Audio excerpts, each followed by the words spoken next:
What's going on, workforce? Brian here, and welcome to a rambly gaming vlog style post. We've got a lot of little things to talk about, and I wanted to kind of get out in front of it. I've been getting a lot of questions about where Chris has been. I thought about singing like, "Where in the world is Chris at now?" Yeah. Apologize. And so I want to talk about what Chris has been up to. I want to talk about, obviously, what's been going on with Pokemon. Final Fantasy, and I think probably addressing, an elephant in the room if you're new here to the channel, talking about why Final Fantasy 14 is dying, and basically asking the question if I should continue to do community feedbacks. Obviously, that video is very popular, controversial, yes, but popular, and so that we could always do more community feedbacks because there are just always a flooding of conversation and comments. So I didn't want to sit here and be like, all right, I'm gonna just keep stacking and stacking that concept, because honestly it was really kind of meant to be kind of a one-parter. I've got other content that I'm working on for Final Fantasy at the moment, and I'm obviously loving Dragon Quest 11 very much so you'll be seeing some Let's Plays on that. But I guess without further ado, let's just do this thing.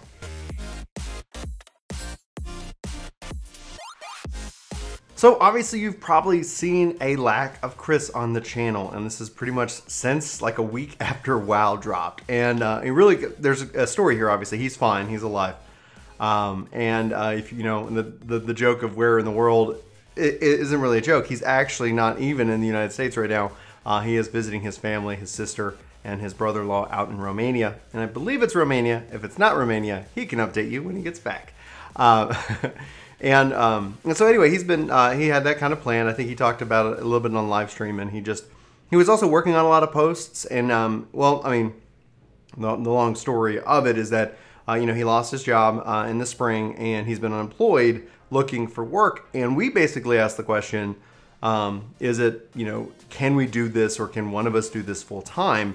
And we're like, well, let's find out, because you're unemployed, you're looking for work, why not make a run at this? So that's why obviously you saw a lot of Chris as he kind of finished off everything, leveled up, various jobs in Final Fantasy, prepped for WoW BFA. And the answer is that I think we were ranking maybe $300 to $400 a month. And thanks to you guys for watching our videos, and that's for the Patreon and Twitch. So not just a huge amount of money. We're like, well, what's it going to take? And so we set a milestone at his mortgage. Like, can we make $1,500? And the answer, with all the live streaming and all the additional content, is no. And so he wasn't, we weren't like, we looked at it and we're like, this is just not sustainable for our size just yet. Which was a really interesting experience and also very fun. And so what we ended up doing is we kind of share everything. I just said, take everything, if we make a penny, like, just let it go to you, and let's see if we can't have one of us be maybe full-time YouTubers, which is a stretch considering our size. But it was just, an experiment that we won the run, and we did. And the answer obviously is no, but we still thank you guys for your support. We didn't make that public because we're not here to beg for your money, and my phone is going off. We're not here, that's not what we see. Like, you guys, who support us through Patreon, through Twitch, through YouTube sponsorships, who by just watching these videos and the ads that are included, huge support, and we can't thank you enough. And we don't want to be like, give us money. It's like, no, that's not your job. Our job is to hopefully inform, entertain, and educate you on various topics, and we love what we do, and we get to have a lot of fun. Would we like to do it full time? I haven't yet answered that for myself, because I love what I do on a day-to-day basis as a software guy, writing programs and stuff like that. It's a lot of fun, and also it affords me the ability to log out of work, talk about Pokemon or Final Fantasy or whatever, and then go back to work, and as the video uploads, etc. So it's really kind of flexible with my schedule. So that's where Chris is. He's in Romania. He should be back here in a couple of days or a week or something like that. He's going to be back before patch 4.4. So he's already geared up and ready to go for that. So we'll be running that content, and you should hear from him back at that point. And hopefully he told me he's got a lot of videos recorded, and so that ideally maybe he'll be able to get those finished and get those rolled out for various all kinds of different things, different topics. Anyway, hopefully that answers your question. And then, like I said at the top of the kind of the intro of the show, let me know, guys, if you want me to do more community feedbacks regarding why Final Fantasy 14 is dying. I think it's obviously a very controversial video. I stand by what I said. I believe it. I think most of the people here who are part of this community who get where we are, that we're not an echo chamber, that we like to discuss and talk about ideas. In fact, there's a lot of people who've changed my mind on many different ideas that I've had, and it's really like a really good thing. Obviously, there's been that the exposure of that video has brought in a lot of new people to the community who might not be aware of what we do here, and that's great. Treat them with the respect that you would treat everybody here, please. So anyway, let me know if you think I should go ahead and do some more. I was thinking about kind of focusing on the White Knights. A lot of, like even talking with one guy yesterday, Alex, he brings up some really interesting points. And it's not White Knights as an attack on them. I think it's White Knights as, respect to their opinion and their viewpoint, because inevitably somebody might feel attacked by me actually critiquing the game. This is something you see no matter what. It's something beyond games. It's human reaction. If you love something so greatly, you're very passionate about something, anybody who might be offering critique could seem like an outsider, somebody who doesn't know who we are, or me specifically in my history with Final Fantasy as a franchise, Square Enix, and even Final Fantasy 14. It can seem like, who is this random guy insulting my game and community, which I didn't insult anything. But everybody is entitled to their both perception and their opinion on my approach. So let me know in the comments below. That's kind of why I'm putting it here, to ask you guys if you guys want to see more of that content. I like to handle it respectfully, like I usually try to do. But I don't want to sit here and just keep posting about that topic, because I also want to be respectful that people might be stressed by it. And that's not the intention of the video. The intention is obviously to help make 14 better. So let's talk about, we talked about Crystal Chronicles this morning. This is totally rambling, guys, so vlog style, there's just so much to talk about. Switch is getting a special edition for Pokemon, and I'm really excited. It's $400. I can't pre-order it yet, but it comes with, you can pick Pikachu, Let's Go, Eevee, and stuff.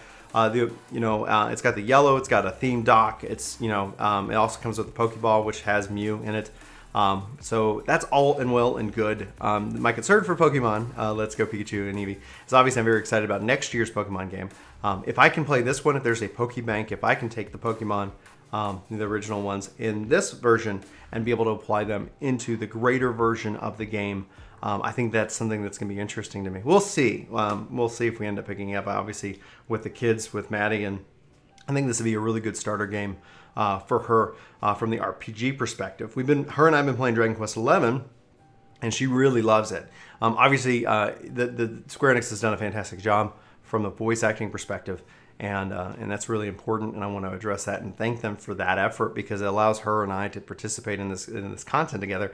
I don't know yet how dark it's going to get. I hear that the story does get much darker, and it's just such a beautiful story so far. So we'll have to see how that goes from there.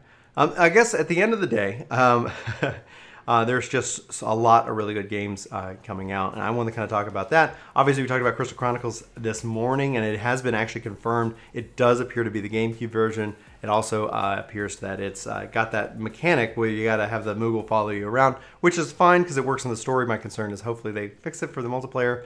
It did feel like one player in the multiplayer was being punished to carry it, but maybe that's okay. That's just my opinion. If it is the way it is, I'm excited to see this kind of remaster. I know several of you have actually commented the way they handled the remake of Secret of Mana, Pass.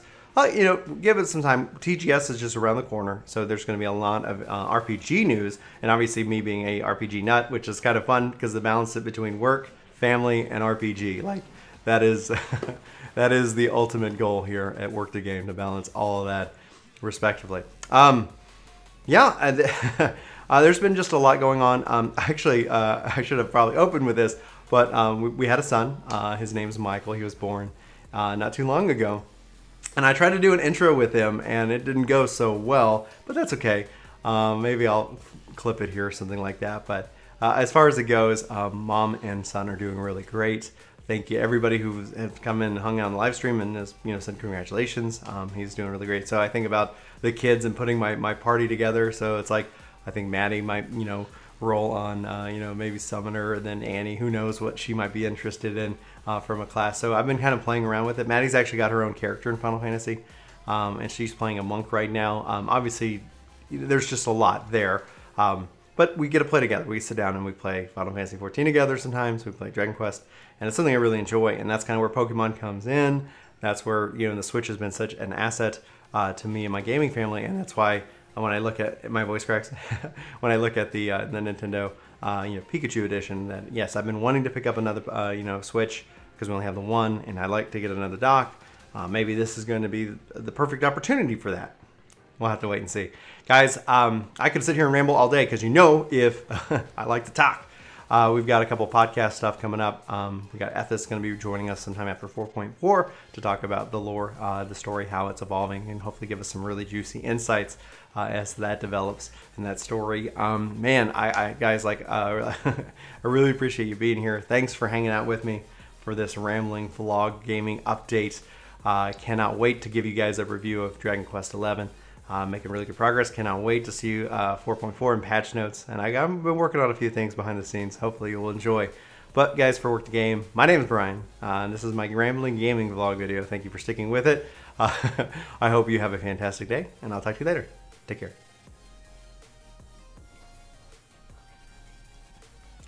Eat my lunch a little bit. Shrimp.